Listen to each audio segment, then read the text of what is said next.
ಬಳ್ಳಾರಿಯಲ್ಲಿ ಆರಿದ್ರು ವಿಧಾನಸಭೆಯಲ್ಲಿ ಈ ವಿಚಾರ ಧಗಧಗಿಸ್ತಾ ಇದೆ. ಬಿ ನಾಗೇಂದ್ರ ಜನಾರ್ದನ ರೆಡ್ಡಿ ನಾನಾ ನೀನಾ ಫೈಟ್ ನೀಡಿದ ಸೇರಿಗೆ ಸವಾ ಸೇರು ಎಂಬಂತೆ ಮತ್ತೊಂದು ಪಂಥಾಹ್ವಾನ ಇದು. ಯಾಕಂದ್ರೆ ಬಿ ನಾಗೇಂದ್ರ ಹಾಗೆ ಜನಾರ್ದನ ರೆಡ್ಡಿ ನಡುವೆ ಈ ಒಂದು ವಿಚಾರ ಬೆಂಕಿಯ ಜ್ವಾಲೆಯಾಗಿ ಧಗಧಗಿಸ್ತಾ ಇದೆ. ವಿಧಾನಸಭೆಯಲ್ಲಿ ಬಳ್ಳಾರಿಯ ಬ್ಯಾನರ್ ವಿಚಾರವಾಗಿ ಯಾವ ರೀತಿಯಾಗಿ ಕೆಸರೆರಚಾಟಗಳು ನಡೀತಾ ಇದೆ ಅನ್ನುವಂಥದ್ದು ದಿನದಿಂದ ದಿನಕ್ಕೆ ಜಾಸ್ತಿ ಆಗ್ತಾನೆ. ಇವತ್ತು ಇಬ್ರು ನಾಯಕರು ಕೂಡ ಕೆಸರೆರಚಾಟವನ್ನ ಮಾಡಿದ್ದಾರೆ, ನಾನಾ ನೀನಾ ಫೈಟ್ ಕೊಟ್ಟಿದ್ದಾರೆ, ಜೊತೆಗೆ ಪಂಥಾಹ್ವಾನವನ್ನ ಕೊಟ್ಟಿದ್ದಾರೆ. ಒಂದ್ ಕಡೆ ಜನಾರ್ದನ ರೆಡ್ಡಿ ಅವರು ಪ್ರಶ್ನೆ ಮಾಡಿದ್ರೆ ಅದಕ್ಕೆ ಸವಾ ಸೇರು ಎಂಬಂತೆ ಬಿ ನಾಗೇಂದ್ರ ಅವರು ಕೂಡ ಉತ್ತರಿಸಿದ್ದಾರೆ. ವಿಧಾನಸಭೆಯಲ್ಲಿ ಮಾರ್ಧನಿಸಿರುವಂತಹ ವಿಚಾರ, ಯಾಕಂದ್ರೆ ಬಳ್ಳಾರಿಯ ಬ್ಯಾನರ್ ವಿಚಾರಕ್ಕೆ ಕಾಂಗ್ರೆಸ್ ಕಾರ್ಯಕರ್ತನ ಹತ್ಯೆ ಆಗತ್ತೆ. ಇದಾದ ಮೇಲೆ ಒಂದಷ್ಟು ವಿಚಾರ ರಾಜಕೀಯ ಚರ್ಚೆಗೆ ಕಾರಣವಾಗುತ್ತೆ, ಜೊತೆಗೆ ರಾಜಕೀಯ ಸ್ವರೂಪವನ್ನ ಪಡ್ಕೊಳ್ಳುತ್ತೆ. ಆ ರಾಜಕೀಯ ಸ್ವರೂಪ ಪಡೆದುಕೊಂಡ ಬಳಿಕ ಡಿವೈಎಸ್ಪಿ ಟ್ರಾನ್ಸ್ಫರ್ ಆಗ್ತಾರೆ. ಅದೇ ಡಿವೈಎಸ್ಪಿ ಟ್ರಾನ್ಸ್ಫರ್ಗೆ ಸಾಕಷ್ಟು ವಿರೋಧಗಳು ಕೂಡ ವ್ಯಕ್ತವಾಗುತ್ತೆ.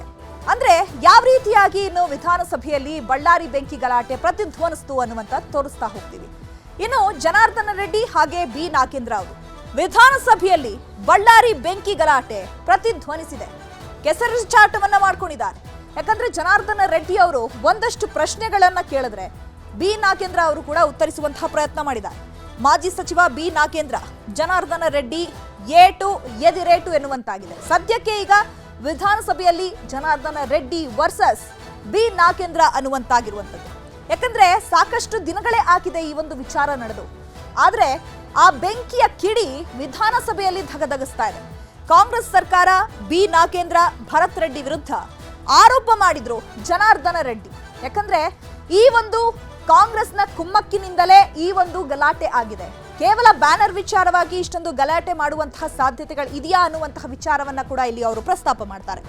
ಇನ್ನು ಬಳ್ಳಾರಿಯ ಕಾನೂನು ಸುವ್ಯವಸ್ಥೆ ಹಾಳಾಗ್ತಾ ಇದೆ, ಜನರಿಗೆ ನೆಮ್ಮದಿ ಇಲ್ಲ ಅಂತ ಜನಾರ್ದನ ರೆಡ್ಡಿ ವಾಗ್ವಾದವನ್ನ ನಡೆಸಿದ್ದಾರೆ. ಯಾಕಂದ್ರೆ ಕಾಂಗ್ರೆಸ್ನ ಕುಮ್ಮಕ್ಕಿಲ್ಲದೆ ಈ ರೀತಿಯಾದಂತಹ ವಿಚಾರಗಳು ನಡೆಯೋದಿಲ್ಲ. ಜೊತೆಗೆ ನನ್ನನ್ನ ಹತ್ಯೆ ಮಾಡಬೇಕು ಅನ್ನುವಂತಹ ನಿಟ್ಟಿನಲ್ಲೇ ಈ ರೀತಿಯಾಗಿ ಕಾಂಗ್ರೆಸ್ ಕುಮ್ಮಕ್ ಕೊಡ್ತಾ ಇದೆ. ಜೊತೆಗೆ ಕಾನೂನು ಸುವ್ಯವಸ್ಥೆ ಹಾಳಾಗಿದೆ ಅಂತ ಹೇಳಿ ಅವರು ಆರೋಪ ಮಾಡ್ತಿದ್ದಾರೆ. ಇನ್ನು ವಿಧಾನಸಭೆಯಲ್ಲಿ ನಿನ್ನೆ ರೆಡ್ಡಿ ಮಾಡಿದ್ದ ಆರೋಪಗಳಿಗೆ ಟಾಂಗ್ ಕೊಟ್ಟಿದ್ದಾರೆ ಬಿ ನಾಗೇಂದ್ರ. ಅಂದ್ರೆ ಜನಾರ್ದನ ರೆಡ್ಡಿ ಅವರು ಏನೆಲ್ಲ ಆರೋಪಗಳನ್ನ ಮಾಡಿದಾರಲ್ಲ ರಾಜ್ಯ ಕಾಂಗ್ರೆಸ್ ಮೇಲೆ, ಆ ಎಲ್ಲ ಆರೋಪಗಳಿಗೆ ಬಿ ನಾಗೇಂದ್ರ ಅವರು ಟಾಂಗ್ ಕೊಟ್ಟಿದ್ದಾರೆ. ಸೇರಿಗೆ ಸವಾ ಸೇರು ಎಂಬಂತೆ ಒಬ್ರಿಗೊಬ್ರು ಕಿತ್ತಾಡ್ಕೊಂಡಿದ್ದಾರೆ. ಇನ್ನು ಮತ್ತೊಂದು ಕಡೆ ಯಾವ ರೀತಿಯಾಗಿತ್ತು ಇವರಿಬ್ಬರ ಒಂದು ಕಾನ್ವರ್ಸೇಷನ್, ಈಗ ಸದ್ಯಕ್ಕೆ ಜನಾರ್ದನ ರೆಡ್ಡಿ ವರ್ಸಸ್ ಬಿ ನಾಗೇಂದ್ರ. ಜನಾರ್ದನ ರೆಡ್ಡಿ ಅವರು ಪಂಥಾಹ್ವಾನ ಕೊಟ್ಟಿದ್ದಾರೆ, ನಾಗೇಂದ್ರ ಅವರು ಸವಾಲ್ ಹಾಕಿದ್ದಾರೆ. ಹಾಗಿದ್ರೆ ಜನಾರ್ದನ ರೆಡ್ಡಿ ಅವರು ಯಾವ ರೀತಿ ಪಂಥಾಹ್ವಾನ ಕೊಟ್ಟಿದ್ದಾರೆ? ವಾಲ್ಮೀಕಿ ದುಡ್ಡು ಹೊಡೆದವನು ನಾಗೇಂದ್ರ ಅಂತ ಪ್ರಶ್ನೆ ಮಾಡಿದ್ದಾರೆ. ಅದಕ್ಕೆ ನಾಗೇಂದ್ರ ಸವಾಲ್ ಹಾಕಿರೋದು ಅಕ್ರಮ ಗಣಿಗಾರಿಕೆಯಿಂದನೇ ಲೂಟಿ ಆಗಿರೋದು ಅಂತ ಹೇಳಿ ಪ್ರತಿ ಸವಾಲನ್ನ ಒಡ್ಡಿದ್ದಾರೆ. ಮತ್ತೊಂದು ಕಡೆ ವಾಲ್ಮೀಕಿ ದುಡ್ಡಿನಿಂದಲೇ ಎಲೆಕ್ಷನ್ ನಡೆದಿರೋದು ಅಂತ ಹೇಳಿ ರೆಡ್ಡಿ ಆರೋಪವನ್ನ ಮಾಡಿದ್ರೆ, ನಾಗೇಂದ್ರ ರೆಡ್ಡಿ ಗೆದ್ದಿದ್ದು ಅಕ್ರಮ ದುಡ್ಡಿನಿಂದಲೇ, ನೀವೇನು ನಿಮ್ಮ ದುಡ್ಡಿನಿಂದ ಗೆದ್ದಿಲ್ಲ, ನೀವು ಕೂಡ ಅಕ್ರಮ ದುಡ್ಡಿನಿಂದಲೇ ಗೆದ್ದಿರೋದು ಅಂತ ಹೇಳಿ ಸವಾ ಸೇರ್ ಹಾಕಿದ್ದಾರೆ. ಜೈಲಿಗೆ ಹೋಗಿ ಬಂದಿಲ್ವಾ ಹಾಗಂತ ನಾಗೇಂದ್ರ ಕೂಡ ಸುಮ್ಮನಿರ್ಲಿಲ್ಲ, ನೀವು ಜೈಲಿಗೆ ಹೋಗಿರ್ಲಿಲ್ವಾ ಅಂತ. ಅಂದ್ರೆ ಇಬ್ಬರು ನಾಯಕರು ಕೂಡ ತಾವು ಜೈಲಿಗೆ ಹೋಗಿರುವಂತಹ ವಿಚಾರವನ್ನ ಕೂಡ ಇಲ್ಲಿ ಪ್ರಸ್ತಾಪ ಮಾಡಿದ್ದಾರೆ. ಈಗ ಎಲೆಕ್ಷನ್ ಗೆಲ್ಲು ನೋಡೋಣ ಅಂತ ಸವಾಲ್ ಹಾಕಿದ್ದಾರೆ ಜನಾರ್ದನ ರೆಡ್ಡಿ. ನಾಳೆನೇ ಆಗ್ಲಿ ಬಾ ನೋಡ್ಕೊಳ್ತೀನಿ ಅಂತ ಹೇಳಿ ನಾಗೇಂದ್ರ ಅವರು ಕೂಡ ಸವಾ ಸೇರನ್ನ ಹಾಕಿದ್ದಾರೆ. ಹೇಗ್ ಗೆಲ್ತೀಯಾ ನೋಡ್ತೀನಿ, ಎಲೆಕ್ಷನ್ ಆಗ್ಲಿ ಬಿಡಿ ಗೊತ್ತಾಗತ್ತೆ ಅಂತ ನಾಗೇಂದ್ರ ಅವರು ಹೇಳಿದ್ದಾರೆ. ಯಾಕಂದ್ರೆ ಹೇಗ್ ಗೆಲ್ತೀಯ ನಾನು ನೋಡ್ತೀನಿ, ಜನ ಬೆಂಬಲ ಬೇಕು, ನಾಯಕರ ಬೆಂಬಲ ಬೇಕು, ಸೊ ಹಾಗಾಗಿ ನೀನು ಮುಂದಿನ ಚುನಾವಣೆಯಲ್ಲಿ ಪ್ರೂವ್ ಮಾಡು ಅಂತ ಹೇಳಿದ್ದಾನೆ ಜನಾರ್ದನ ರೆಡ್ಡಿ ಅವರು. ಮತ್ತೊಂದ್ ಕಡೆ ಭರತ್ ರೆಡ್ಡಿ ಮೇಲೆ ತನಿಖೆ ಆಗ್ಬೇಕು, ಯಾಕಂದ್ರೆ ದೊಡ್ಡ ಆಪಾದನೆ ಇರೋದೇ ಭರತ್ ರೆಡ್ಡಿನೇ ಈ ಒಂದು ಗಲಾಟೆಗೆ ಕಾರಣ ಅಂತ ಹೇಳಿ ನಾಗೇಂದ್ರ ಸವಾಲ್ ಹಾಕಿರೋದು. ಶಾಸಕರ ತಪ್ಪಿದ್ರೆ ಬಂಧಿಸ್ತೀವಿ, ಕಾನೂನು ಕ್ರಮವನ್ನ ಕೈಗೊಳ್ತೀವಿ, ನಿಮ್ಮಿಂದ ಹೇಳಿಸ್ಕೊಳ್ಳುವಂತಹ ಅವಶ್ಯಕತೆ ನಮಗಿಲ್ಲ ಅಂತ ಹೇಳಿ ನಾಗೇಂದ್ರ ಅವರು ಹೇಳಿದ್ದಾರೆ. ಬ್ಯಾನರ್ ಹಾಕಿದ್ದು ತಪ್ಪು ಅಂತ ಸಿಎಂ ಹೇಳಿದ್ದಾರೆ. ಈಗ ಸಿಎಂ ಯಾವ್ಯಾವ ವಿಚಾರಕ್ಕೆ ರಿಯಾಕ್ಷನ್ ಕೊಡಬೇಕು ಈಗಾಗಲೇ ಕೊಟ್ಬಿಟ್ಟಿದ್ದಾರೆ. ಸೊ ಆ ಒಂದು ವಿಚಾರವಾಗಿ ಸಿಎಂ ಹಾಗೆ ಹೇಳಿಲ್ಲ, ದಿಕ್ಕನ್ನ ತಪ್ಪಿಸಬೇಡಿ ಅಂತ ಹೇಳಿ ಮತ್ತೆ ಈ ವಿಚಾರಕ್ಕೆ ಬಿ ನಾಗೇಂದ್ರ ಅವರು ಸ್ಪಷ್ಟನೆ ಕೊಟ್ಟಿದ್ದಾರೆ. ರಾಮುಲು ಒಬ್ಬರೇ ವಾಲ್ಮೀಕಿ ನಾಯಕ, ಸೊ ರಾಮುಲು ವಾಲ್ಮೀಕಿ ನಾಯಕ ಆಗಿರೋದ್ರಿಂದ ಅವ್ರ ಮೇಲೆ ಟಾರ್ಗೆಟ್ ಆಗಿದೆ ಅಂತ ಹೇಳಿ ಜನಾರ್ದನ ರೆಡ್ಡಿ ಅವರು ಆರೋಪಿಸ್ತಾ ಇದ್ದಾರೆ. ಅದಕ್ಕೆ ಬಿ ನಾಗೇಂದ್ರ ಅವರು ಮತ್ತೆ ರಿಪಬ್ಲಿಕ್ ಬಳ್ಳಾರಿ ಮಾಡ್ತೀರಾ ಅಂತ ಪ್ರಶ್ನೆ ಮಾಡಿದ್ದಾರೆ. ಭರತ್ ರೆಡ್ಡಿಯಿಂದ ನೆಮ್ಮದಿ ಭಂಗ ಆಗಿದೆ ಅಂತ ಹೇಳಿ ಜನಾರ್ದನ ರೆಡ್ಡಿ ಹೇಳಿದ್ರೆ ಹುಡುಕಿ ಹೊಡಿತೀವಿ ಅಂದಿದ್ದಾರೆ.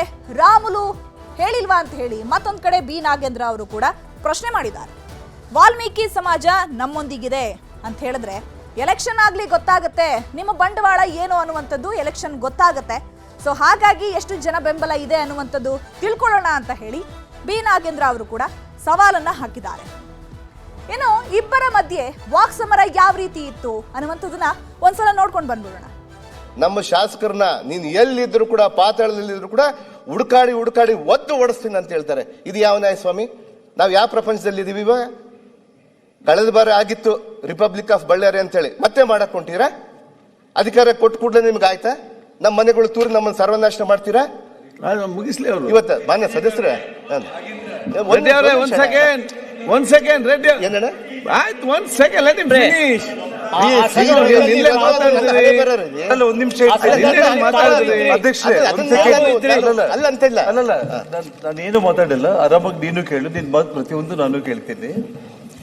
ಇಲ್ಲಿ ಆಗಿರುವಂತದ್ದು ಅವತ್ತು ರೆಡ್ಡಿ ರಿಪಬ್ಲಿಕ್ ಅನ್ನುವಂತ ಪದ ಏನ್ ಬಂದಿದೆ, ಇವತ್ತು ಎಲ್ಲಾ ಸಿಬಿಐ ಕೇಸ್ಗಳಲ್ಲಿ ನಾಗೇಂದ್ರ ನಾನು ನಿಮ್ಮ ವೈಯಕ್ತಿಕವಾಗಿ ನಾನು ಹೇಳ್ತಾ ಇಲ್ಲ. ನೀವು ನಮ್ಮ ಸರ್ಕಾರನ ನನ್ನ ಸರ್ಕಾರನ ಟೀಕೆ ಮಾಡಿದಿರಿ ನೀವು, ಅದಕ್ಕೆ ನಾನು ಹೇಳ್ತಾ ಇದ್ದೀನಿ. ನಾವು ನಿನ್ನೆ ನಾವು ಮೌನವಾಗಿ ನಾವು ಕೇಳಿದೆ ಅಲ್ಲ ಅಣ್ಣ,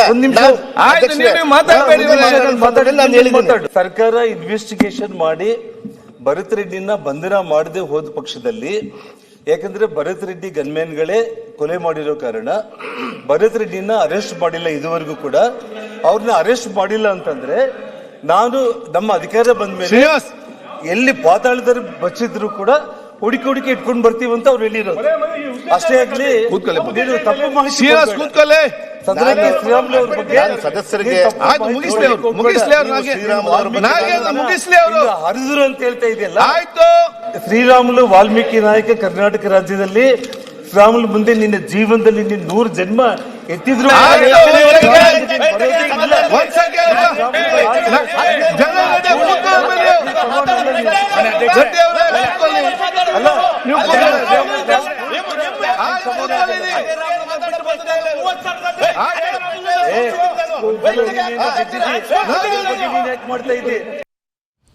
ಇನ್ನು ಜನಾರ್ದನ ರೆಡ್ಡಿ ಹಾಗೆ ಬಿ ನಾಗೇಂದ್ರ ಅವರು ಯಾವ ರೀತಿಯಾಗಿ ವಿಧಾನಸಭೆಯಲ್ಲಿ ವಾಕ್ ಸಮರಕ್ಕೆ ಕಾರಣವಾಗಿತ್ತು, ಇಬ್ಬರ ಮಧ್ಯೆ ಯಾವ ರೀತಿ ವಾಗ್ವಾದ ನಡೆದಿತ್ತು ಅಂತ ನೋಡಿದ್ವಿ. ಇನ್ನು ಡಿವೈಎಸ್ಪಿ ಟ್ರಾನ್ಸ್ಫರ್ ಪಾಲಿಟಿಕ್ಸ್ ಯಾವ ರೀತಿಯಾಗಿ ವಿಧಾನಸಭೆಯಲ್ಲಿ ಮಾರ್ಧನಿಸ್ತು ಅಂತ ನೋಡ್ತಾ ಹೋಗೋಣ. ಬ್ಯಾನರ್ ಗಲಾಟೆ ಸಂಬಂಧ ಡಿವೈಎಸ್ಪಿ ಚಂದ್ರಶೇಖರ್ ನಂದಾರೆಡ್ಡಿ ವಿರುದ್ಧ ಈಗ ರೆಡ್ಡಿ ಬ್ರದರ್ಸ್ ಆಕ್ರೋಶವನ್ನ ವ್ಯಕ್ತಪಡಿಸ್ತಾ ಇದ್ದಾರೆ. ಡಿವೈಎಸ್ಪಿ ಚಂದ್ರಶೇಖರ್ ನಂದಾರೆಡ್ಡಿ ವರ್ಗಾವಣೆ ಮಾಡಿತ್ತು ಸರ್ಕಾರ.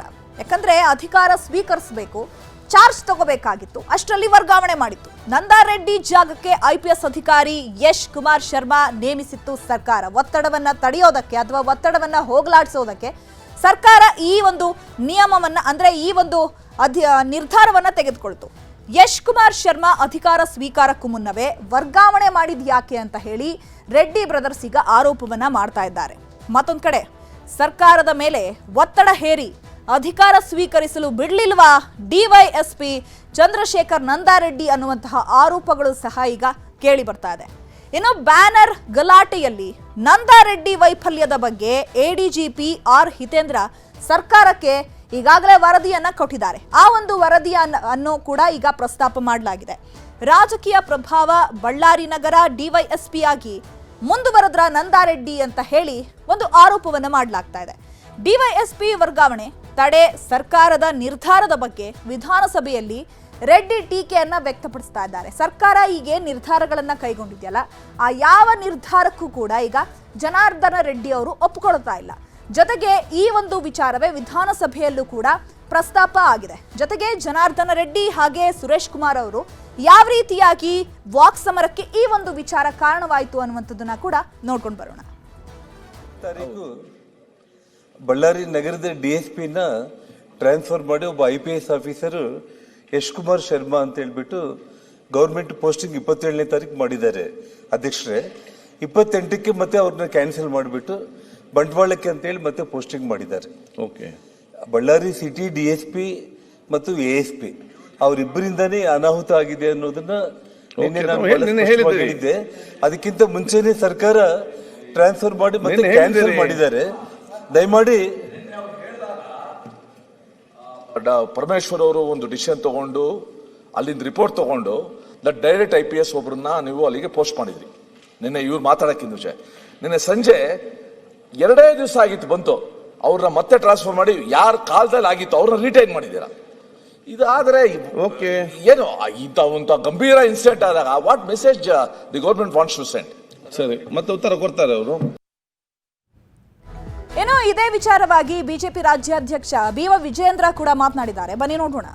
ಇನ್ನ ಬಳ್ಳಾರಿ ಬಗ್ಗೆ ಮೊನ್ನೆ ಜನಾರ್ದನ್ ರೆಡ್ಡಿ ಅವ್ರನ್ನ ಉಲ್ಲೇಖ ಮಾಡಿದ್ದಾರೆ ಮನೆ ಸಭಾಧ್ಯಕ್ಷ. ನಾನು ಕೂಡ ನಮ್ಮೆಲ್ಲ ಶಾಸಕ ಪರವಾಗಿ ಮತ್ತೊಮ್ಮೆ ನಾನು ಆಗ್ರಹಪಡಿಸ್ತೇನೆ, ತಮ್ಮ ಮುಖ ನಾನು ಒತ್ತಾಯ ಮಾಡ್ತೇನೆ. ರಾಜ್ಯ ಸರ್ಕಾರ ಮಾನ್ಯ ಮುಖ್ಯಮಂತ್ರಿಗಳು ಗಂಭೀರ ತೆಗೆದುಕೊಂಡು ಈ ಒಂದು ಸಂಪೂರ್ಣವಾಗಿ ಪಾರದರ್ಶಕವಾಗಿ ತನಿಖೆ ಆಗಬೇಕು ಅಂತ ಹೇಳಿದ್ರೆ CBI ತನಿಖೆ ಕೊಡಬೇಕು ಅಂತ ಮನೆ ಸಭೆಗೆ ಎಲ್ಲೇ ನಿಮಿಷ. ಇನ್ನು ಪರಿಷತ್ನಲ್ಲೂ ಕೂಡ ಬಳ್ಳಾರಿಯ ಬೆಂಕಿ ಕಿಚ್ಚು ಇನ್ನೂ ಕೂಡ ಧಗಧಗಿಸ್ತಾ ಇದೆ. ಇನ್ನು ಪರಿಷತ್ನಲ್ಲೂ ಕೂಡ ಬಳ್ಳಾರಿ ಬೆಂಕಿ. ಬಳ್ಳಾರಿಯ ಕಾನೂನು ಸುವ್ಯವಸ್ಥೆ ಬಗ್ಗೆ ಪರಿಷತ್ನಲ್ಲಿ MLC YM ಸತೀಶ್ ಅವರು ಕೂಡ ಪ್ರಸ್ತಾಪವನ್ನ ಮಾಡಿದ್ದಾರೆ. ಬ್ಯಾನರ್ ಗಲಾಟೆ ಬಳಿಕ ಬಳ್ಳಾರಿಯಲ್ಲಿ ಓಡಾಡೋದಕ್ಕೂ ಕೂಡ ಕಷ್ಟ ಆಗ್ತಾ ಇದೆ ಅಂತ ಹೇಳಿ MLC ಅವರು ಹೇಳ್ತಿದ್ದಾರೆ. ಸಭಾಪತಿಗಳೇ ನೀವು ನನಗೆ ರಕ್ಷಣೆಯನ್ನ ಕೊಡಬೇಕು ಅಂತ ಕೇಳಿದ್ದಾರೆ MLC YM ಸತೀಶ್ ಅವರು. ಇದು ಪರಿಷತ್ನಲ್ಲೂ ಕೂಡ ಪ್ರಸ್ತಾಪ ಆಗ್ತಾ ಇರುವಂತಹ ವಿಚಾರ. ಬಳ್ಳಾರಿ ಗೂಂಡಾ ರಾಜ್ಯ ಆಗಿದೆ, ನಾನು ಟಾರ್ಗೆಟ್ ಆಗ್ತಿದ್ದೇನೆ ಅಂತ ಹೇಳಿ ಅವರು ಮನವಿಯನ್ನ ಮಾಡ್ಕೊಂಡಿದ್ದಾರೆ. ಜೊತೆಗೆ ನನಗೆ ರಕ್ಷಣೆಯನ್ನ ಕೂಡ ನೀವು ಒದಗಿಸಬೇಕು ಅಂತ ಹೇಳಿ ಆಗ್ರಹಿಸಿದ್ದಾರೆ. ಪೊಲೀಸರ ನೇಮಕ ವರ್ಗಾವಣೆಯಲ್ಲೂ ಕೂಡ ರಾಜಕೀಯ ಆಗ್ತಾ ಇದೆ ಅಂತ ಹೇಳಿ ಬೇಸರವನ್ನ ಕೂಡ ವ್ಯಕ್ತಪಡಿಸಿದ್ದಾರೆ. ಪರಿಷತ್ನಲ್ಲೂ ಕೂಡ ಇವರು ಈ ವಿಚಾರವನ್ನ ಚರ್ಚೆ ಮಾಡಿದ್ದಾರೆ. YM ಸತೀಶ್ ಪರ ನಿಂತ ಛಲವಾದಿ ನಾರಾಯಣಸ್ವಾಮಿ ರಕ್ಷಣೆ ನೀಡಲು ಮನವಿಯನ್ನ ಕೂಡ ಮಾಡ್ಕೊಳ್ತಾ ಇದ್ದಾರೆ. ಯಾಕಂದ್ರೆ ಗೂಂಡಾ ರಾಜ್ಯ ಆಗಿದೆ ಬಳ್ಳಾರಿ. ಸೊ ನಾವು ಒಬ್ಬೊಬ್ಬರೇ ಓಡಾಡೋದಕ್ಕೂ ಕೂಡ ನಮಗೆ ಭಯ ಆಗ್ತಾ ಇದೆ. ಹಾಗಾಗಿ ನೀವು ನಮಗೆ ಯಾವ ರೀತಿಯಾಗಿ ನಮಗೆ ರಕ್ಷಣೆಯನ್ನು ಕೊಡಬೇಕು ಅಥವಾ ರಕ್ಷಣೆಯನ್ನು ಒದಗಿಸ್ತೀರಾ ಅಂತ ಹೇಳಿ ಕ್ವಶನ್ ಮಾಡಿದ್ರು.